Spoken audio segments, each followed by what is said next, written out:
ازيكم يا اصحابي، عاملين ايه؟ وحشتوني. النهارده هنعمل اكله جميله جدا، كلنا بنحبها. عند ضيوف البنت النهارده جات لها اصحابها، فحبينا نعمل اكله كده سريعه وحلوه. هنسمي باسم الله ونوحد الله ونذكر الله. اللهم صل وسلم وبارك على سيدنا محمد وعلى آله وأصحابه وسلم. تعالوا النهاردة نبتدي في أكلتنا. اللي هنعمل النهاردة كبدة ومكرونة بأسهل طريقة وضعف الكمية للكبدة. هنضعف الكمية للكبدة. صلاتكم على النبي. نصلي على النبي، وبشكر كل أصحابي اللي دخلوا في القناة جداد، وبيدعموني وواقفين معايا كده وشجعوني كده ان انا اعمل حاجة جديدة وحلوة. لقيتهم كلهم بصراحة ربنا، كلهم كل اللي داخل بيشجعني، وزي بيقول لي استمري، يعني زي اللي كل اللي بيدخل بيقول لي يعني استمري، معنى اصح يعني. ربنا يا رب يبارك فيكم، في اولادكم، في كل حبايبكم.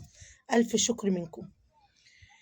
وكده بنعمل ايه دلوقتي؟ بعمل الصلصة للمكرونة. صدقكم على، جبت كيس بصل مفرز من الفريزر، وعشان أكلة سريعة بقى، عشان البنات قاعدين عايزين يتغدوا. جبت كيس بصل من الفريزر، وضربت الطماطم على الخلاط وحطيتها تتسبك كده بسرعة معانا. وجبت وجبت معلقة ده كمون، واتنين فيفوز، وكزبرة ناشفة تحطيها برضو، بيدي طعم حلو يعني. وكل ده في الصلصة. وتحطي لها معلقة هريسة من اللي كنا عاملينها، على أساس تدي طعم ومشطشطة كده.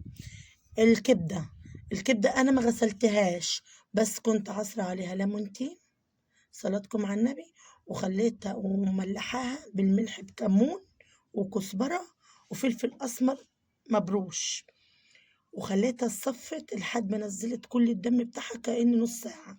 وبعد كده جبت فلفل ألوان وفلفل وفلفل أخضر، وحطيت معلقة هريسة، ما حطيتش أي شطة ولا أي حاجات مشطشطة. صلاتكم على النبي. ماشي يا اخواتي، وصلتوا معايا لحد كده. ما تنسوش اللايك والاشتراك عشان نرفع القناة مع بعضينا كده. ربنا يا رب يخليكم لي يا حبايبي. كده غسلنا كانوا معايا بعد ما حضرت الصلصة وخلصت الكبدة زي ما وريتكم، وحطيت ملح هنا وملح هنا وظبطت الدنيا. في حبة اطباق كده قلت اغسلهم معاكم كده، عشان بحب اخلص الدنيا انا واقفة كده مع بعضينا، ما بتخليش كده هيصة ولا كعبلة في المطبخ كده. أول بأول كده أنا واقفة بخلص كل حاجتي. صلاتكم على النبي. كان جاييني سؤال، معلش هطلع من الموضوع، كان جاييني سؤال عن الهريسة، ايه البديل بتاعها عن الفلفل الحامي.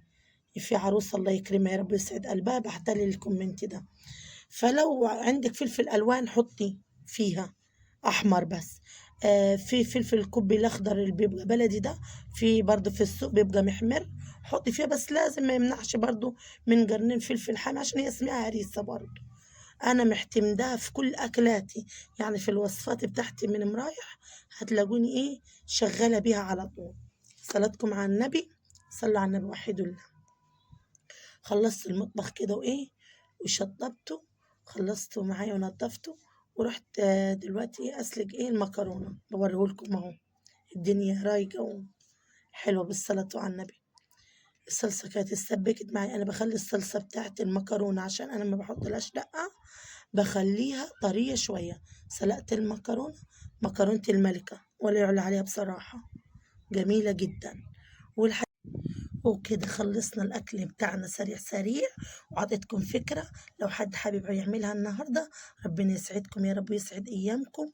ومع حد كده أسيبكم في رعاية الله وحفظه، ومع ألف سلامة.